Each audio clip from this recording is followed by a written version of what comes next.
Janasena party తరఫు నుండి మీకు అభినందనలు తెలియజేస్తున్నాను సార్. విషయం ఏంటంటే అసెంబ్లీలో ఇప్పటిదాకా ఆదోనిలో ఉన్నటువంటి నేను 30 సంవత్సరాల నుండి చూస్తున్నా, ఇప్పటిదాకా ఆదోని విషయాల పట్ల ఎవరు మాట్లాడలేదు.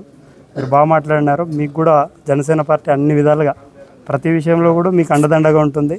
మంచి విషయాలు మాట్లాడినారు. కొంతమంది వేరే రకాలుగా అనుకోవచ్చు, కానీ ప్రతి అంశం పైన అన్ని విషయాలు, విద్యారంగం కావచ్చు, ఉపాధి రంగం కావచ్చు, పరిశ్రమలు కావచ్చు, సాగునీరు, తాగునీరు, అన్ని విషయాలపైన మాట్లాడినారు. మీరు ఇలాగే మాట్లాడాలి. మీకు అంతా మేము ఎప్పటికీ ఉంటాం సార్, ఇబ్బంది లేదు.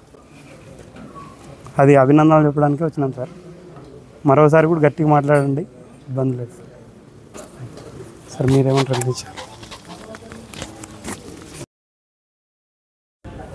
ఈరోజు జనసేన పార్టీ ఆధ్వర్యంలో ఆదోని నియోజకవర్గ గౌరవ శాసనసభ్యులు డాక్టర్ పార్థసారథి గారిని అభినందించడానికి ఈరోజు జనసేన పార్టీగా రావడం అనేటువంటిది జరిగింది. ఈ అభినందన దేనికి అని చెప్పేసి కొంతమంది అనుకోవచ్చు. అసెంబ్లీలో గత 30 సంవత్సరాలుగా చూస్తూ ఉంటే ఆదోని గురించి, ఆదోనిలో ఉన్నటువంటి సమస్యల గురించి మాట్లాడినటువంటి దాఖలాలు లేవు. కానీ ఇక్కడ 3 సార్లు, మరొక 3 సార్లు ఇక్కడ ఎమ్మెల్యేలుగా ప్రాతినిధ్యం వహించిన వాళ్ళు కూడా ఆదోనిలో ఉన్నారు. కానీ అయినప్పటికీ కూడా ఆదోనిలో ఉన్నటువంటి ఏ సమస్యను కూడా అసెంబ్లీ దృష్టికి లేదా ప్రభుత్వం దృష్టికి తీసుకువెళ్ళలేనటువంటి పరిస్థితిలో ఉన్నారు. అన్ని రంగాలలో ఏ రకంగా ఆదోని వెనకబడిందో కులంకుశంగా చెప్పినటువంటి ఎమ్మెల్యే గారిని మేము సన్మానించడానికి వచ్చి రావడం జరిగింది.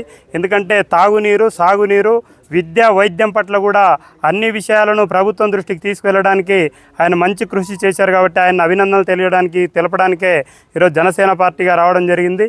మరి అక్కడ ఉన్నటువంటి స్పీకర్ గారు ఎవరైతే మాట్లాడినారో వాళ్ళు మాట్లాడేటువంటి తీరు మా ఆదోని ప్రజలు కూడా, జనసేన పార్టీకి కూడా అది నచ్చలేదు. ఎందుకంటే ఆయన స్పీకర్గా ఉన్నప్పుడు మాట్లాడడానికి అవకాశం ఇవ్వాలా, లేదా దానికి సమాధానం ఇవ్వాల్సింది మంత్రులు సమాధానం ఇవ్వాలా. కానీ ఆయన సమాధానం ఇవ్వాల్సినటువంటి అవసరం లేదు.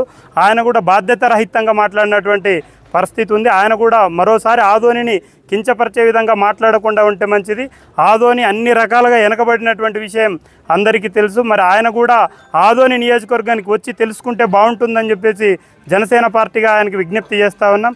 నా పేరు తాహిర్ వలి, జనసేన పార్టీ ఆదోని మండల అధ్యక్షుడు.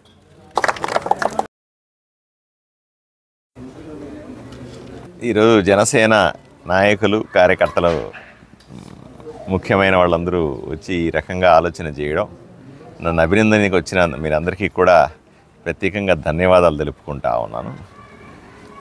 ఇది ఆదోని మన బాధ్యత. ఆదోనిని అభివృద్ధి చేసుకుందామని చెప్పి కూటమిలో గెలిచినటువంటి నేను అటు తెలుగుదేశం వైపు నుంచి కానీ, జనసేన వైపు నుంచి కానీ, భారతీయ జనతా పార్టీ అభ్యర్థిగా నన్ను గెలిపించిన మీ అందరికీ కూడా రుణం తీర్చుకోవాల్సిన సందర్భం ఇది. తెలుగుదేశం, జనసేన రెండూ కూడా నేను ఎమ్మెల్యేగా గెలవడానికి పూర్తి స్థాయిలో పనిచేసిన ప్రతి కార్యకర్త కూడా రాత్రి పగలు కష్టపడి గెలిపించినారు. ఈరోజు అధికారంలోకి వచ్చిన తర్వాత ఆదోనిని ఒక బ్రాండ్గా క్రియేట్ చేయడానికి, ఆదోని అభివృద్ధి చేయడానికి అసెంబ్లీలో నేను ప్రజల వైపు నుంచి, మీ అందరి వైపు నుంచి కూడా గట్టిగా మాట్లాడడం జరిగింది. 30 సంవత్సరాలుగా వెనకబడినటువంటి ఆదోనిని అభివృద్ధి చేయడానికి నిధులు ఇవ్వండి అని నేను ప్రభుత్వాన్ని నిలదీయడానికి ప్రయత్నం చేశాను. తప్పనిసరిగా మంచి జరుగుతున్న నమ్మకం ఉంది. ఎందుకంటే 1 కాదు 2 కాదు, అన్ని రకాలుగా నష్టపోయిన ఆదోనిని ఈరోజు మనం పరిరక్షించుకోవాల్సిన అవసరం ఉంది. ప్రభుత్వం దృష్టికి కూడా తీసుకెళ్లాల్సిన అవసరం ఉంది. నేను గురించి మాట్లాడినప్పుడు మీరు చూశారు, స్పీకర్ గారు ఏమైనా ఆదోనిలో ఉన్న కష్టాలు ఎక్కడ లేనట్టు చెప్తున్నావు అని అన్నాడు. ఆయన సభా వేదికగా చెప్పాడు, నేను ఆదోనికి ఫోన్ చేశాను, అంతా బాగుందని చెప్పారు నాకు అని చెప్పారు. అలా చెప్పినోడి కోసం నేను వెతుకుతున్నాను ఆ రోజు నుంచి కూడా. ఎవడు చెప్పాడో ఆదోనిలో ఆయనకి ఫోన్ చేసి ఆదోనిలో అంతా బాగుంది అని చెప్పిన వాడిని గురించి మీరు కూడా వెతకండి దయచేసి. వాడికి వెతికితే తప్ప అది పరిష్కారం దొరకదు.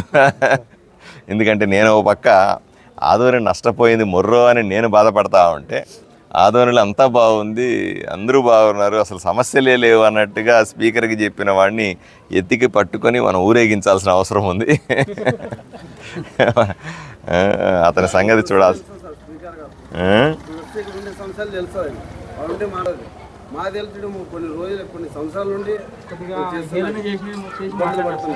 ఆయన అవహేళన చేసి చూసాం. ఎవడో వాడిని పట్టుకొని వచ్చి ఊరేగిద్దాం మనం ఫస్ట్. ఆ పని మీద ఉన్నాం. జనాలు కూడా భారీ ఇది వచ్చింది సార్ ఆయన పైన.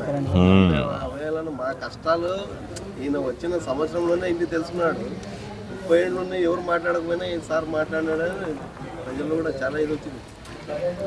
మనము మన ధర్మం అది. మనం ఊరిని బాగు చేయాలనుకున్నాం, రాజకీయాల్లోకి వచ్చాం, గెలిచాం. కూటమి ప్రభుత్వం తప్పనిసరిగా ఊరిని అభివృద్ధి చేస్తుందని నమ్మకంతో ఉన్నాం. మన ధర్మం మనం చేస్తాం.